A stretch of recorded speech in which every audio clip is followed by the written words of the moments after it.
And you're recognized for 5 minutes. Thank you, Madam Chair, for calling this important hearing. Thanks today to all of our folks who are testifying. As we've all seen in recent weeks, there's been a sharp rise in anti-Semitic words, actions, and attacks online around the world, and unfortunately, right here at home. Nowhere in the United States have these hateful and divisive ideas been more prevalent or found a safer home than on college campuses. It is up to all of us to call out these actions and protect Jewish faculty, students, staff at these institutions. Unfortunately, many of our university leaders have not met this moment and have allowed anti-Semitism to continue to grow and to rear its ugly head. President Magill, does the University of Pennsylvania have in place any policies to ensure that each student who is enrolled at the university receives information on the history of anti-Semitism, how anti-Semitism presents itself, and actions students can take to prevent and report anti-Semitic behavior, and if, why or why not? Thank you for the opportunity to discuss that. We are in the midst of making certain that all anti-bigotry efforts ensure education about anti-Semitism. We committed to that into September, and we're working through that. We've added education. Some parts of our program do, and some parts of our program need to be enhanced. So we're working on that right now, and I assure you that we will make certain that that is included in all of our anti-bigotry efforts, anti-Semitism. That is much appreciated. I wonder if that type of education would have been in place at all of our college campuses before this, whether we would have seen the massive reactions that we have that are just hard to describe and justify in terms of the demonstrations and just the hate. As part of the recent protests on and around campus, there have been dozens of arrests made by university police, including several related terroristic threats.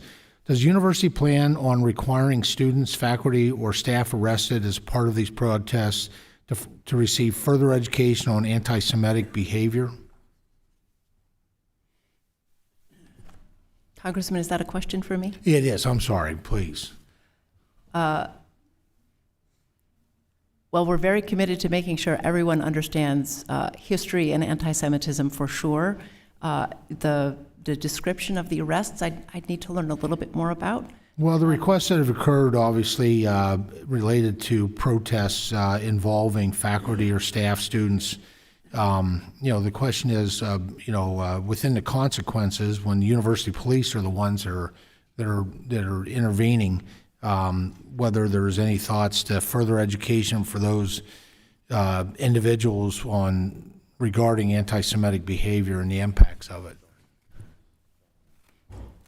It's certainly consistent with my perspective and my values and the institution's values. I wonder if I could follow up with your team about the specifics of these arrests, because I don't know exactly what you're speaking about, but I agree with you that anyone who was arrested for an activity that was anti-Semitic, some act or something else, harassment, intimidation, should certainly receive education in addition to other consequences, in my opinion. Sure, some criminal activity they were arrested for that was obviously driven by anti-Semitic beliefs and expressions.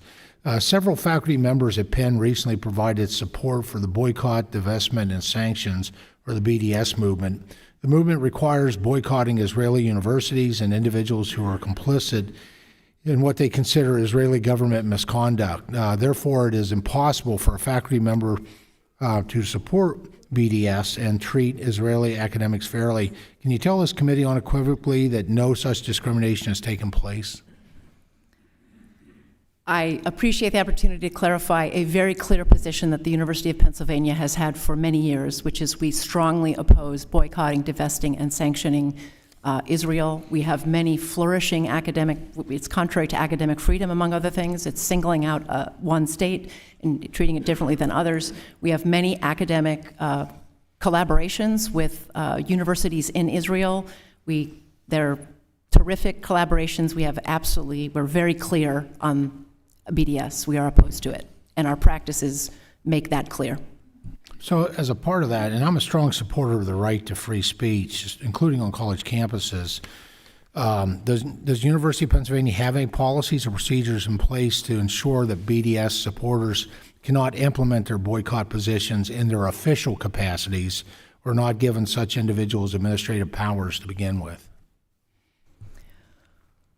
Well, it's the position of the institution that we do not engage in boycotting, sanctioning, or divesting, and I would think that would follow for any member of the organization who is acting in their official capacity. But if you have specifics that I could follow up on after this hearing, I would very much like to hear them. We'll do that. Appreciate it. Thank you, Madam Chair. Thank you. Ms. Bonamici, you're recognized